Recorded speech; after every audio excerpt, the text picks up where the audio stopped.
They were leaving us, we had no idea. So we came to by this time it was getting dark, and I can remember walking along, or we were marching along, and right next to me was some kind of an artillery piece big enough to sit on. So I thought, gee, I'm not going to march. So I climbed on this gun, sat on the barrel, and we were chugging along. It was being towed? No, we're walking. Well, it was probably a jeep pulling this artillery piece. Okay. Everybody else was walking. Well, I walked most of the way. But suddenly a flare went off. By this time it was dark, and just lit up the whole countryside. Well, that would be obviously Germans. And so everybody just dove for the ditches. And that went away and it was quiet. And just before that, it wasn't quite dark. Up ahead, there was a woman standing by the side of the road, and she was dishing out something. We got up there, and she made a big pot of soup. And boy, we just took our best kits, and man, that was the best meal we'd had in days. And those are little sidelights that had nothing to do with the shooting war that you remember. Oh, sure, yeah. Now, if I could ask, the farmer, the civilian that came and wanted you parachutes, did the pilot and the co-pilot have a parachute as well as the troopers in back? Troopers didn't have anything. The pilot and co-pilot had parachutes. Well, that wasn't very fair, was it? No. Well, it was good because we sat on them. It would be good protection against flak. Well, that's true too. Yeah. No, that wasn't the reason. That was just regulation. Okay. Pilot, co-pilot gets a parachute. But we did get flak going, and we got shot at. And when I first saw that off the wing, this would be early afternoon, I thought, gee, that's pretty. So we realized they're shooting at us. And they didn't hit us. But, so anyway, we got to a woods. By this time it was dark. They said, just find yourself a good tree and lean against it for the night, and we'll figure out what to do in the morning.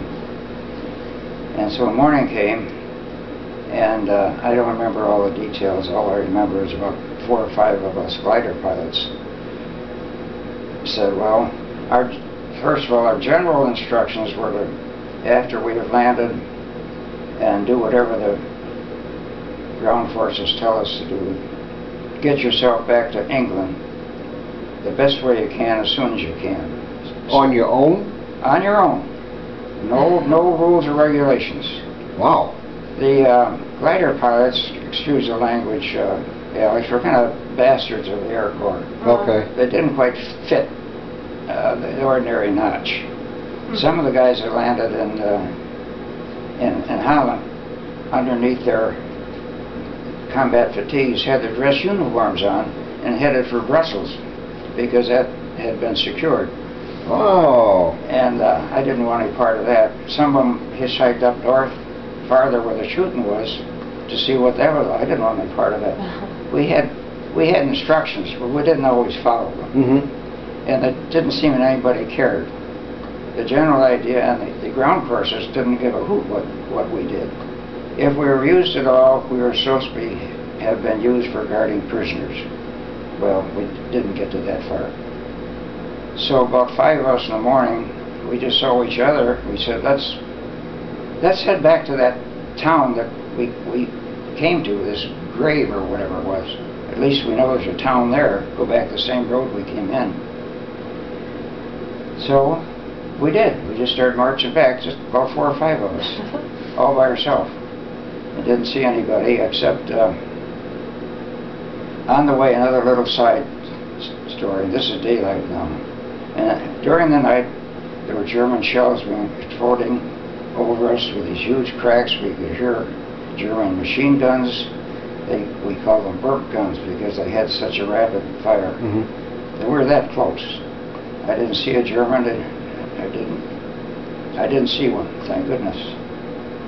So we're walking back toward this town, and another little aside, I remember at the side of the road up ahead there was a little girl, maybe 10. And if I get through this, good. If I don't, Anyway, she couldn't. We got up there. She couldn't speak English. We couldn't speak Dutch. But I had a candy bar in my pocket, and I handed this candy bar to her.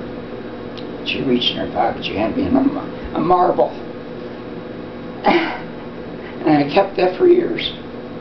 I don't know where it went. I lost it. But, anyway, excuse me. And I often wonder what happened to that little kid. And anyway, we kept marching, and we came to a little town. This town, I don't know what town it was, but it looked like there was some kind of a barracks there, nobody around it.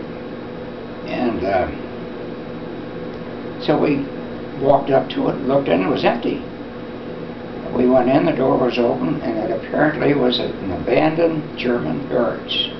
They must have left that thing in a hurry, because these were bunks with straw on them, and lots of German overcoats. There was a kitchen fully stocked with canned food, and outside there was a motor pump. We call it the Holiday Holland. It was great. I mean, for now, for the time. So we. And the area is secured now? Areas were secured now, obviously. They didn't bother us. Okay. We stayed there maybe 3 or 4 days. We had water, we had food, we had shelter, and great war so far. Yeah, let us know when the war's over. Yeah. And then through probably talking to some civilian, I don't remember how, but we learned there was an airfield secured by the Allies, and we decided to go out there and tell them our tale, tell them what we're supposed to do, which we did. Talked to the commanding officer, and wanted to see if he could get us a ride back to England, which he did. Now, there's probably a few details in there I don't remember. That was essentially what it did. We went out there to this field and made arrangements. We got a ride back to England to our old base. And we stayed there. That was the September. We stayed there through the winter. And the next May, we were shipped as a unit to France. Okay. Amiens, France. And we stayed there. You saw that drawing of those tents. Yeah. That's exactly what we saw. Oh, the cartoon one? Yeah. We lived in tents there. We had Quonset huts in England, pot-belly stoves. But so in Amiens, we were there waiting for further instructions, and that was the first place I found out what I was looking at was a jet fighter. Oh. Because I said, what is that? And apparently it was a German jet fighter. Me-262. It was going like a bullet. Yep. And faster than any P-51. And so anyway, we had some leave time occasionally. So my buddy and I had arranged a leave to Paris, which was going to come up in a couple of days. So you signed up a couple of days ahead, and then the day that you go, you went up and picked up your pass. So he and I went up this day to pick up our pass, and the sergeant in charge says, all passes are canceled. The war in Germany just ended. The Germans surrendered. They're not now, we're just going to Paris. They were just getting good. Very day. It's been a good war so far, huh? Yeah. Probably would have been the enemy if I went to Paris on VE Day. VE was Victory in Europe. Okay. That's what we called it. And never got to Paris then anyway. Well, I got to Paris when we went to visit your dad and mother. Yeah. But you were that close to Paris during the war and never got there. Never got there. You either went to turn in the pass. Went to pick up the pass. All passes are canceled. No way. So then, anyway, then within, so that was the end of the war in Europe.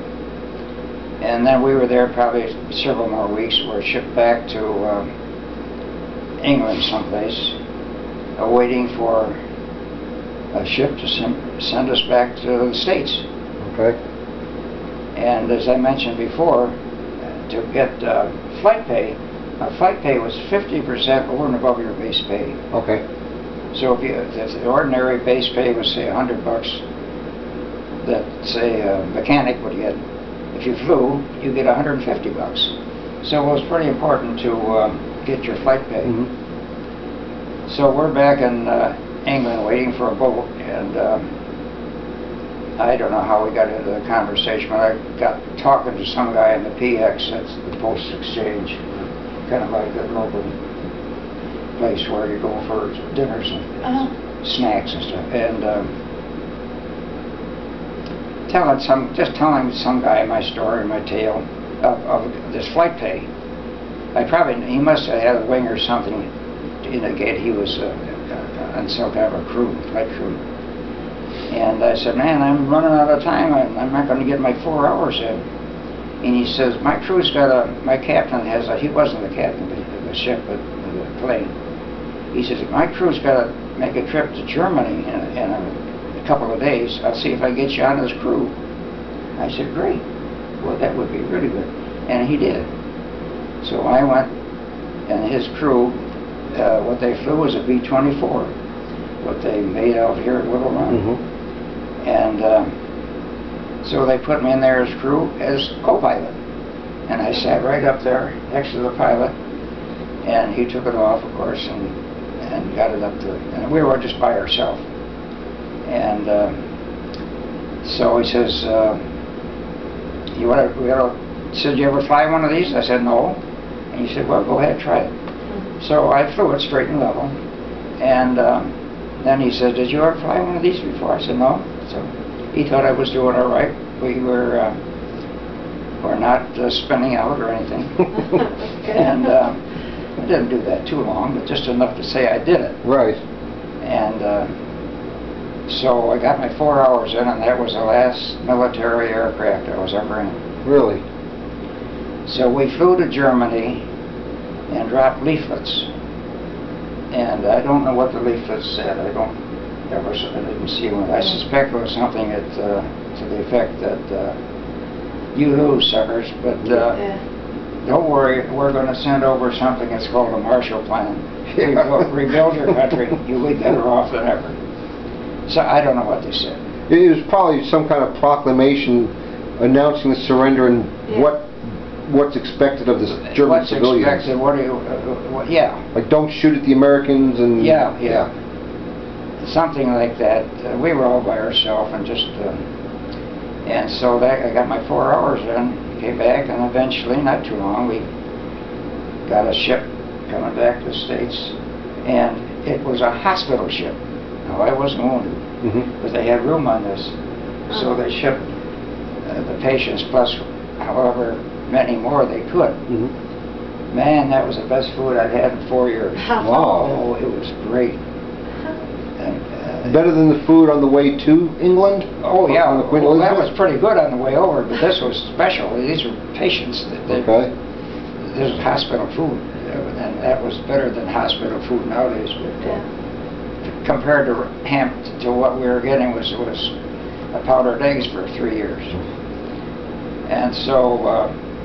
now, the whole time that you were there for the 3 years, did you ever get a chance to come home? No. Oh, no. I was only overseas about a year and a half. The rest was training. Okay, so the year and a half that you were there, you never got any leave to come home? No. That was... You were in for the duration, and this was... No. If you had been wounded, maybe. Right. No.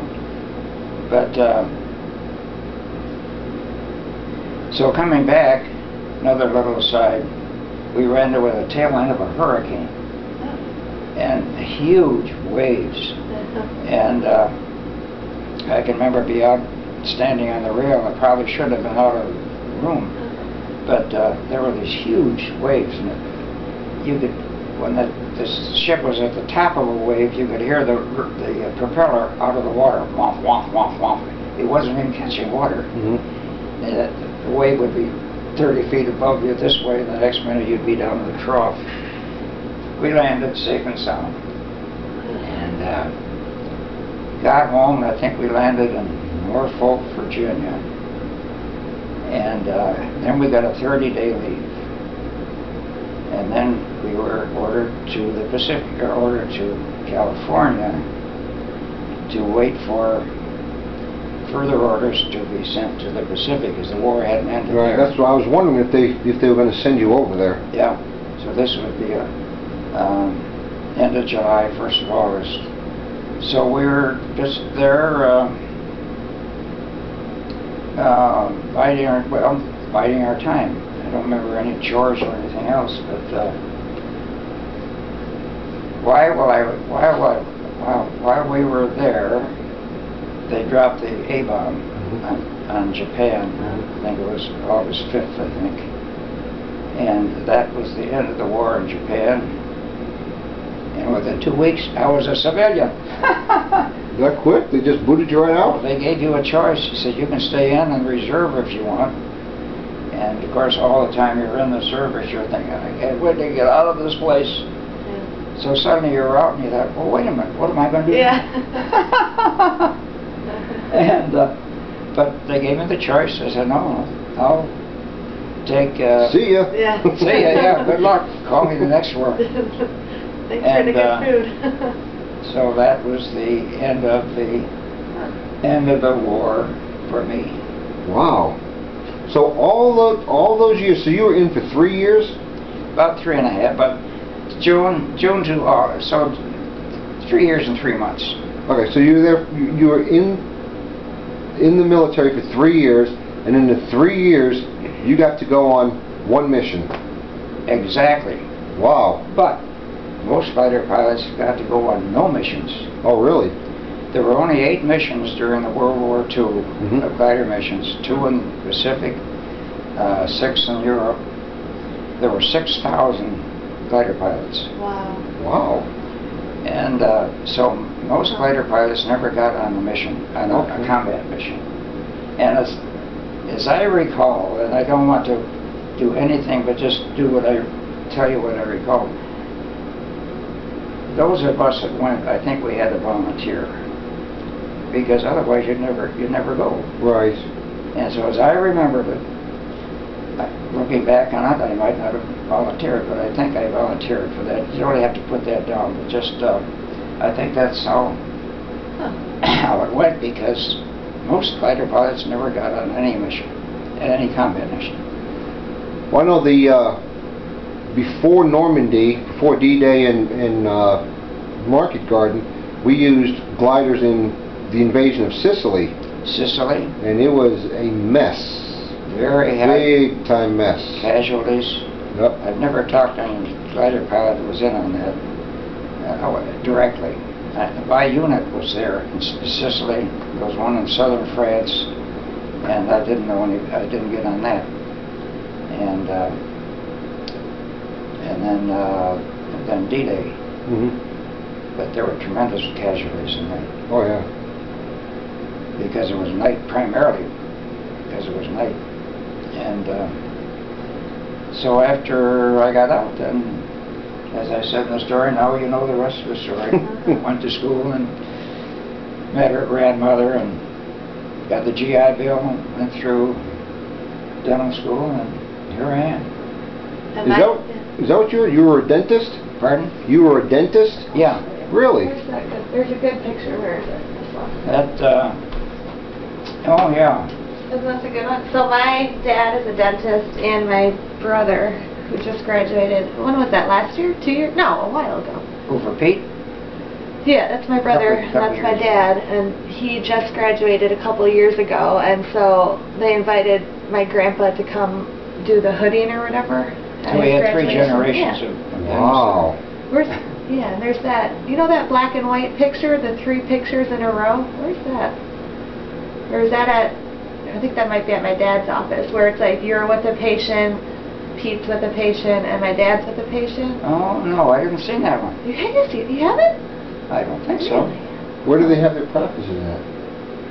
My brother's in Texas now. Well, he joined the Air Force to do So both my dad and my brother did the program where you join the military and they pay for your schooling. Okay. So my dad's in Midland now, just with a practice, and then my brother's in Texas in the Air Force. Midland, Michigan, or Midland, Texas? Midland, Michigan. Okay. Then my brother's in San Antonio. Okay. He's doing he'll be in the Air Force for 7 years to pay off the... He did a special. When her dad was in dental, in pre-dad, starting dental school, I heard about this program that the services, Army, Navy, Air Force offered scholarships if you could get one, and they put these students through tuition and room and board, or tuition and a good little stipend every month. So they did that for her dad. He had to get 4 years back, which was great. Mm-hmm. But while he was in the service, he got interested in periodontics, so he came back, took another couple of years at U of M, and now he's a periodontist at Midland. Wow. He was stationed in Germany. Okay. And that's when my wife and I went over to visit their parents. And then now his son, my grandson, is also taking a periodontal specialty through the Air Force. But he's got another 6 years. Yeah, he's there for a while. But it'll be worth it. Oh, sure. Yeah. It'll be Oh, worth yeah, it. no debt. Absolutely. Totally worth it. The periodontal course is 3 years. You got